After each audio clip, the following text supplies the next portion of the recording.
Halo pemirsa Albiruni ID, kembali lagi di channel Albiruni ID. Dalam membangun sebuah kekuatan penggentar bersenjata nuklir, mulai tahun 1957, diputuskan bahwa Amerika dan Inggris akan mulai menempatkan senjata nuklir di tanah Eropa.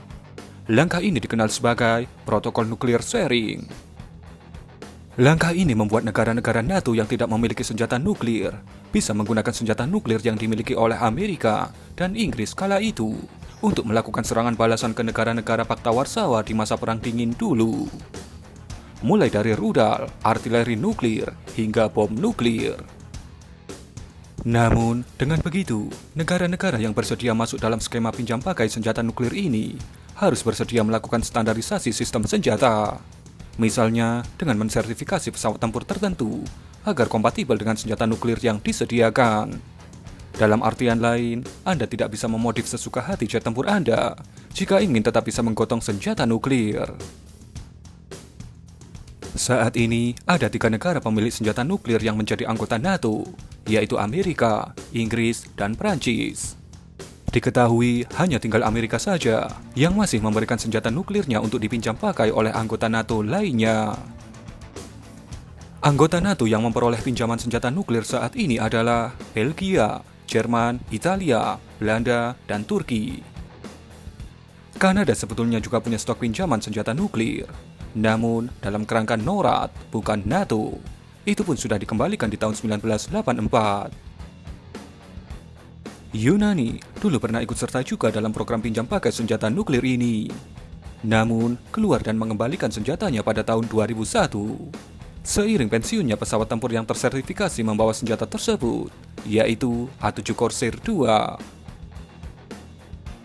Walaupun juga punya senjata nuklir sendiri, Inggris juga pernah pinjam pakai senjata artileri nuklir dan rudal nuklir Lance untuk ditempatkan di Jerman Barat.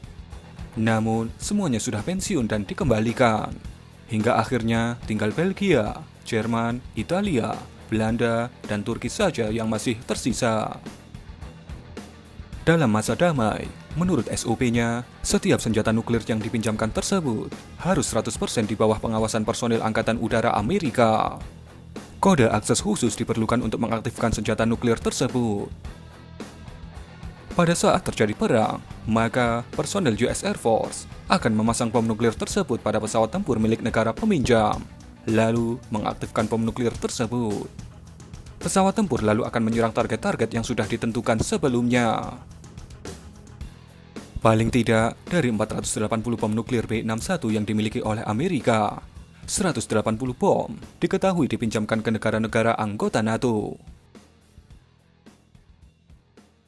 Bom ini disimpan dalam fasilitas hanggar khusus yang dilindungi dengan beton di pangkalan udara yang ditunjuk.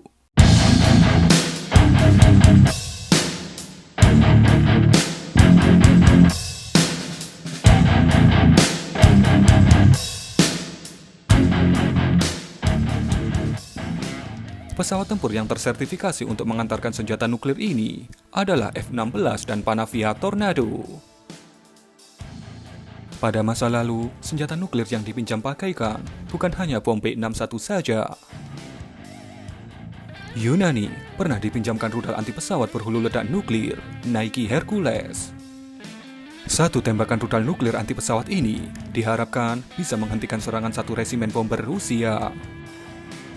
Kanada juga pernah dipinjami rudal udara ke udara berhulu ledak nuklir, Air 2 Jenny, bersama rudal anti pesawat berhulu ledak nuklir, Bomards, dan rudal balistik jarak pendek, MGR-1 Honest John, yang ditempatkan di Jerman.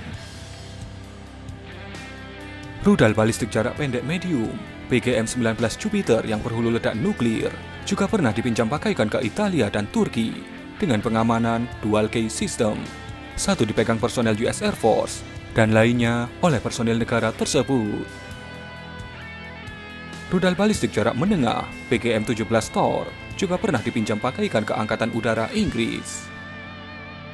Namun, dengan dinilai menurunnya ancaman nuklir global, seiring runtuhnya Uni Soviet yang menjadi musuh utama NATO, diambil kebijakan baru untuk menarik semua senjata nuklir selain bom nuklir taktis B-61.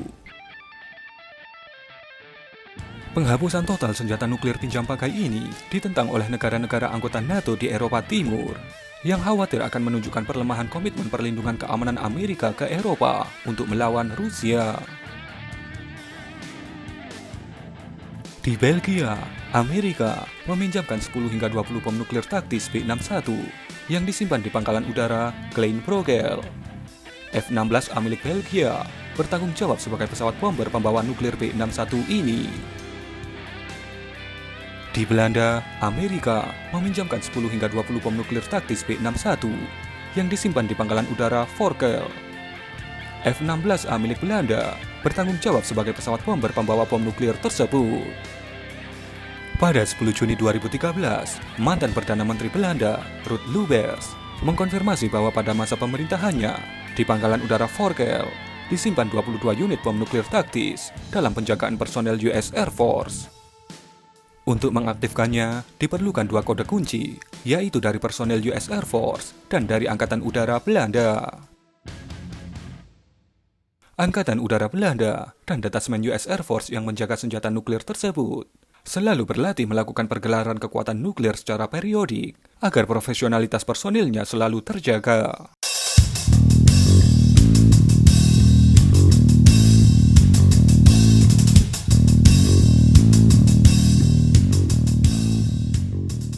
Di Jerman, Amerika membangun 11 shelter dengan kapasitas maksimum 44 bom nuklir taktis B-61 di pangkalan udara Bushel. Panavia Tornado IDS Angkatan Udara Jerman menjadi pesawat yang bertanggung jawab melakukan gempuran nuklir. Italia menyediakan 2 pangkalan udaranya sebagai basis serangan nuklir, yakni Pangkalan Udara Aviano dan Pangkalan Udara Gedi.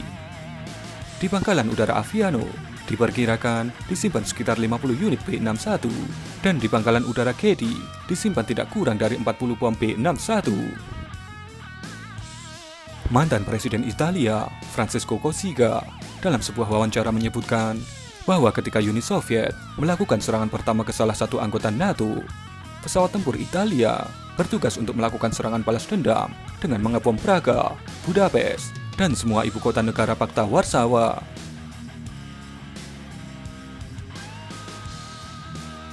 Terakhir, Turki ditengarai dipinjamkan bom nuklir B-61 terbanyak di antara anggota NATO lainnya. Ditengarai, bom nuklir taktis B-61 yang disimpan di pangkalan udara Incirlik jumlahnya bisa mencapai 90 unit.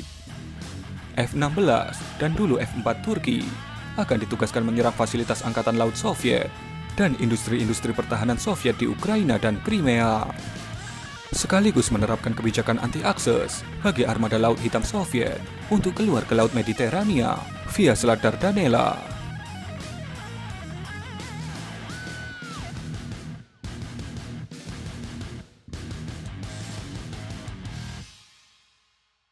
Namun, sehubungan ketegangan diplomatik antara Turki dan Amerika, anggota Kongres dan Senat Amerika banyak yang berpendapat bahwa seluruh senjata nuklir di pangkalan udara Incirlik harus dipindahkan ke tempat lain dan dikeluarkan dari Turki.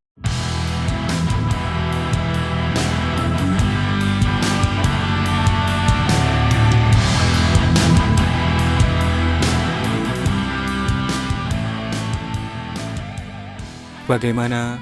Yang perlu Anda tahu, semua pemetaan, penempatan, dan strategi nuklir itu adalah untuk mengantisipasi jika terjadi perang skala besar. Dan yang ada di meja kerja negara-negara anggota NATO yang bisa memicu perang skala besar hanyalah Rusia. Lantas, bagaimana dengan China? Mungkin untuk China, kita bisa tunggu saja aksinya di LCS. Bagaimana menurut Anda tentang sharing kekuatan nuklir ala anggota NATO ini? Iran memproduksi senjata nuklirnya sendiri, langsung disanksi dan ditekan habis-habisan. Tapi NATO bukan hanya memproduksi, tapi malah dibagi-bagikan. Berikan pendapat Anda.